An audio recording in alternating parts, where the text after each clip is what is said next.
Welcome back dito sa channel natin. Magbibigay lang tayo ng update tungkol sa tatlong railway projects dito sa ating bansa.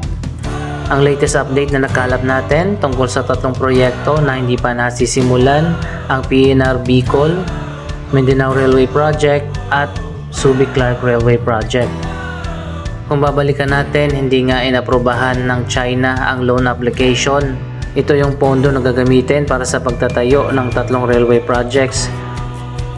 Kaya bago pa matapos ang Duterte administration, winidraw o binawi na ang application na yan at hahayaan na lamang ang bagong administrasyon na makipag-negotiate uli sa China. So ayon nga sa Department of Transportation, sumulat na sila sa Department of Finance na isubmit muli ang loan application sa China.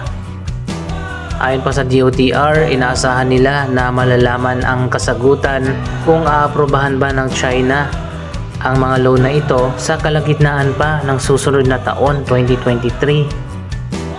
Sa budget hearing para sa Department of Transportation na ginawa sa Senado, tinanong ng ilang mga senador kung bakit hindi na lang sa Japan humiram ng pondo na gagamitin para sa pagtatayo ng PNR Bicol, Subic-Clark Railway at Mindanao Railway Project. Ang sagot ng DOTR, meron palang tinatawag na lending ceiling o limit sa mga loan na ipinapahiram ng Japan sa iba't ibang mga bansa. Ayon pa sa pahayag ng DOTR, malapit na tayong umabot sa limit kaya wala na tayong choice kundi humiram sa China. Para sa mga hindi pa nakakaalam, ang Japan sa pamamagitan ng JICA o Japan International Cooperation Agency ang nagpondo sa ilang mga malalaking proyekto dito sa ating bansa tulad ng Metro Manila Subway at North-South Commuter Railway Project, Tutuban to Clark segment. Ang Metro Manila Subway pa lang mula sa original na budget na 300 billion, umabot na sa 480 billion. Ang dahilan kung bakit lumaki ang budget na gagamitin para sa pagtatayo ng Metro Manila Subway, ito ay dahil sa nagkaroon ng konting pagbabago sa disenyo ng Metro Manila Subway. Mula nga sa original na 15 station, dinagdagan pa ito ng 2 at magiging 17 stations.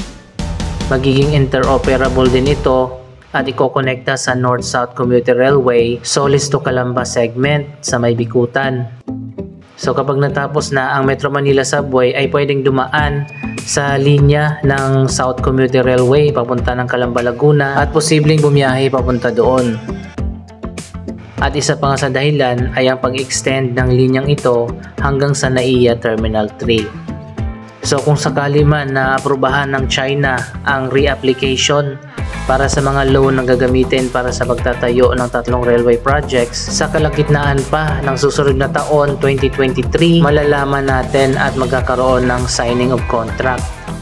At kung hindi aprubahan ng China ang mga loan na ito, mas lalo pang matatagalan ang tatlong railway projects dahil maghahanap na naman ng pondo na gagamitin para sa pagtatayo ng mga ito. So guys, mukhang malabo pa na masimulan ang PNR Bicol, Mindanao Railway at Subic-Clark Railway Project.